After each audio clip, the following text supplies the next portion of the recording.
નમસ્કાર, જય ભારત. હું છું ડોક્ટર વિધલીવાલા, બાળરોગ નિષ્ણાત, Bhavnagar. Welcome to my channel healthy child. આજે આપણે તાવ અંગેના જ વિડીયોમાં આગળ વધતા એક નવો વિડીયો બનાવીશું. પણ આ વિડીયોમાં આપણે તાવ શું કામ આવે છે, તાવ આવવાના કારણો શું હોય છે, એને અંગે ટૂંકમાં વિશ્લેષણ કરશું.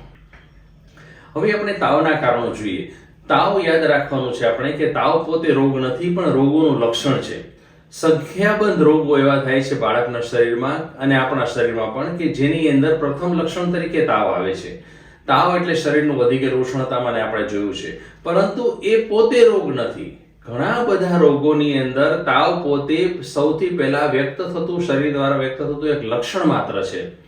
તાવના કારણો ઢગલાબંધ છે. આમ તો ઘણા બધા કારણથી તાવ આવી શકે, પણ એમાંથી આપણે થોડા કારણો જોતા જઈએ એક પછી એક. આપણે આગળ જોયું મુજબ તાવ ચેપ લાગવાથી આવે છે. કોઈ પણ જાતનો ચેપ લાગે શરીરની અંદર ત્યારે તાવ આવે છે. જંતુનો પ્રવેશ, પેરાસાઇટ્સનો પ્રવેશ, વાયરસનો પ્રવેશ, બેક્ટેરિયાનો પ્રવેશ આ શરીરમાં થાય ત્યારે આપણને તાવ આવી શકે, ત્યારે બાળકને તાવ આવી શકે. એટલે કોઈ પણ જાતનો ચેપ લાગવો. બીજું, બાળકને રસીકરણ કર્યા પછી પણ તાવ આવી શકે. દાખલા તરીકે આપણે ત્રિકોણ ઇન્જેક્શન આપતા હોઈએ છીએ તો એની અંદર ઘણી વખત બાળકને જો સેલ્યુલર વેક્સિન આપી હોય, એ સેલ્યુલર ના આપી હોય તો એની પછી તાવ આવે. એટલે આ પણ એક તાવનું કારણ છે કે રસીકરણ પછી આવતો તાવ. કોઈ પણ પ્રકારની ઈજા થઈ હોય શરીરમાં કે અકસ્માત થયો હોય, કારણ કે કોઈ માણસ પડી ગયું છે, કોઈ બાળક પડી ગયું છે, એને ઈજા થઈ છે, એને સોજો આવ્યો છે, વાગી ગયું છે, દાઝી ગયું છે, તો આ બધામાં જે શરીર ઇન્ફ્લેમેશનની પ્રક્રિયામાંથી પસાર થાય એની અંદર પણ બાળકને તાવ આવી શકે. કેન્સર, લોહીનું કેન્સર કે અન્ય કોઈ પણ કેન્સરમાં પણ તાવ આવી શકે. એ એનું ઘણી વખત હિડન રીઝન હોય છે. કેન્સર એ તાવનું કારણ ન જડતું ઘણી વખત કેન્સર પણ હોય છે. ઘણા લોકો અમુક દવાઓ વારે ઘડીએ જાણ વગર કે ડાક્ટરના કીધા વગર બાળકોને રિપીટેડલી આપ્યા જ કરતા હોય છે. એવા બાળકોને પણ તાવ આવે, એને ડ્રગ ફીવર કહેવાય. બાળકોમાં સાંધાનોમાં પણ ઘણો કોમન હોય છે કે સાંધાનો વા જોવા મળે, રિમેટિઝમ, એને લીધે પણ બાળકને તાવ આવી શકે. રિમેટિક ફીવર હોય તો તાવ આવી શકે, અને રિમેટોઇડ આર્થરાઇટિસ નામની કન્ડિશન થાય એમાં પણ આવી શકે. કોલેજન રોગો, દાખલા તરીકે સિસ્ટેમિક લ્યુપસ એરિથેમેટોસસ નામનો એક રોગ થાય છે કે જેની અંદર બાળકને ઓટોઇમ્યુન ડિસઓર્ડર જે કહેવાય છે એમાં પણ તાવ આવી શકે, કારણ કે એની અંદર એ પ્રકારના કણો છૂટા પડતા હોય કે જે શરીરમાં તાવ લાવે. આંતરડાના બિનચેપી રોગો, ચેપ લાગીને તાવ આવે, બરાબર છે, મરડામાં તાવ આવે, લોહી પરવું ઝાડામાં તાવ આવે, પણ અલ્સરેટિવ કોલાઇટિસ નામનો બાળકને જ્યારે રોગ થાય કે જેમાં ચેપ નથી હોતો, ઓટોઇમ્યુન ડિસઓર્ડર કહેવાય, એવા ઓટોઇમ્યુન ડિસઓર્ડર્સમાં પણ તાવ આવી શકે. અંતઃસ્ત્રાવી ગ્રંથિના રોગો, થાઇરોઇડ ગ્રંથિનું જ્યારે વધારે પડતું કાર્ય શરૂ થાય, એવી રીતે અંતઃસ્ત્રાવી ગ્રંથિઓના કાર્યના વિક્ષેપ પડે ત્યારે પણ તાવ આવી શકે. હાઇપરથાઇરોઇડિઝમ, જેમાં વધારે પડતું થાઇરોઇડ હોર્મોન છૂટો પડતો હોય છે, એની અંદર પણ બાળકને તાવ આવી શકે. એટલે અંતઃસ્ત્રાવી ગ્રંથિઓના ફંક્શનમાં ડિસ્ટર્બન્સ થાય ત્યારે પણ તાવ આવી શકે. ચયાપચયની ક્રિયા અનિયમિત થાય કે એની અંદર કોઈ દખલગીરી ઊભી થાય કે વિક્ષેપ ઊભો થાય ત્યારે એની ખરાબી ઊભી થાય ત્યારે પણ તાવ આવી શકે. એને મેટાબોલિક ડિસઓર્ડર કહેવાય કે મેટાબોલિક રોગોની અંદર પણ બાળકને તાવ આવી શકે, મેટાબોલિક ડિસઓર્ડર્સમાં પણ બાળકને તાવ આવી શકે, અને એ પણ એક તાવનું કારણ છે. ત્યાર પછી શરીરમાં પાણી કે અમુક તરલ પદાર્થો કે તત્વોનું ખામી ઊભી થાય, એના ડિસ્ટર્બન્સ થાય પ્રમાણમાં, ત્યારે પણ તાવ આવી શકે. દાખલા તરીકે ડિહાઇડ્રેશન ફીવર, બાળકને ઝાડા ઉલટી થઈ ગયા છે, ખૂબ ઉલટીઓ થાય છે, પ્રવાહી નથી પીતું, હીટ સ્ટ્રોક લાગ્યો છે, એ ડિહાઇડ્રેશન થવાથી બાળકને તાવ આવી શકે. એને ડિહાઇડ્રેશન ફીવર કહેવાય. ખાસ કરીને તો ગરમ સિઝનમાં જન્મેલા 1 થી 4-5 દિવસના બાળકોને વધારે થતું હોય છે ડિહાઇડ્રેશન ફીવર. ઝાડા ઉલટીમાં પણ વધારે થતું હોય છે. વધારે ગરમી લાગવાથી, આપણે લૂ વાત કરી, લૂ લાગવાથી પણ તાવ આવે, કારણ કે એમાં શરીરનું પાણી બાષ્પીભવન રૂપે ઉડી જતું હોય છે અને બાળકોને એના લીધે ડિહાઇડ્રેશન થતું હોય છે, ડિહાઇડ્રેશન લીધે તાવ આવતો હોય છે. જાતે અમુક દવાઓ બાળકોને આપવાથી, જેને વધારે પડતા ડોઝમાં આપી દેવાથી તાવ આવે, જેને આપણે ડ્રગ ફીવર કહેવાય આગળ કીધું એ મુજબ.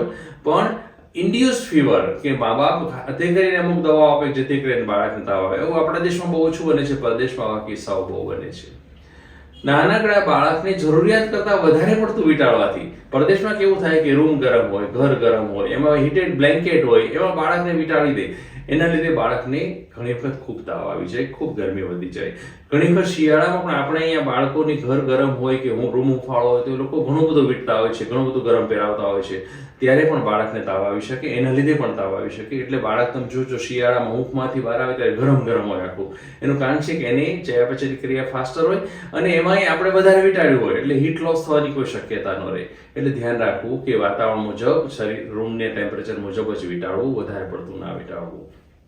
અને છેલ્લે દરેક તાવની અંદર, દરેક રોગમાં એક એવો રોગ હોય છે જેનું કોઈ કારણ જડતું નથી. એક એવું કારણ હોય છે જેને ઇડિયોપેથિક કહેવાય, કે એવો તાવ કે જેનું કારણ જ ન સમજી શકાય.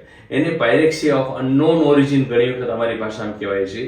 અને જ્યારે આવો તાવ હોય ત્યારે ઘણા બધા ટેસ્ટ બાળકને કરાવવા પડતા હોય છે, અને છતાં ઘણી વખત છેલ્લે સુધી બાળકને સાજું થઈ જાય ત્યાં સુધી ક્યારેય આપણને એનું કારણ મળતું નથી.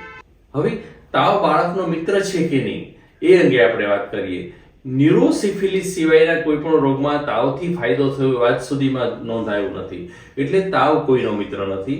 તાવથી શરીરની અંદર મેટાબોલિક પ્રક્રિયાઓ ફાસ્ટર થાય છે, ઘણી વખત નેગેટિવ નાઇટ્રોજન બેલેન્સ થાય છે, બાળકના શરીરને નુકસાન થાય છે. એટલે બને ત્યાં સુધી તાવ રહેવા દેવો નહીં, તાવ રહેવા દેવો એવું માનવું નહીં.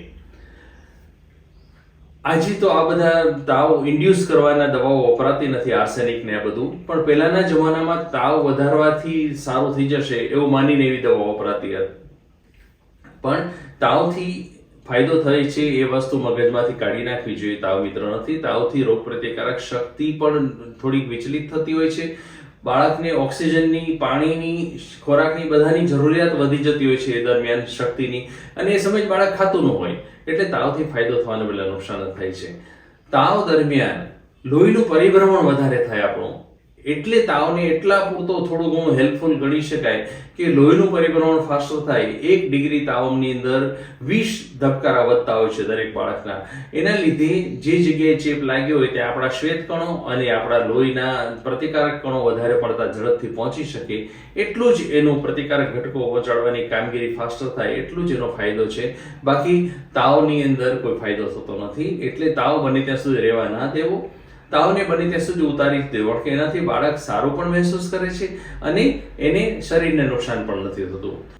તો આ હતું તાવ અંગે થોડી વસ્તુ. તાવ કોઈનો મિત્ર નથી. તાવના કારણો આપણે જોયા, અને હવે પછીના વિડીયોની અંદર આપણે તાવને કેવી રીતે ઉતારી શકાય અને એમાં તાવ સાથે ઘણા બાળકોને ખેંચ આવતી હોય છે એના માટે આપણે શું કરી શકીએ હવે પછીના વિડીયોમાં વાત કરીશું. Thank you for watching this. હું છું ડોક્ટર વિદલીવાલા, બાળરોગ નિષ્ણાત, ભાવનગર. જય ભારત.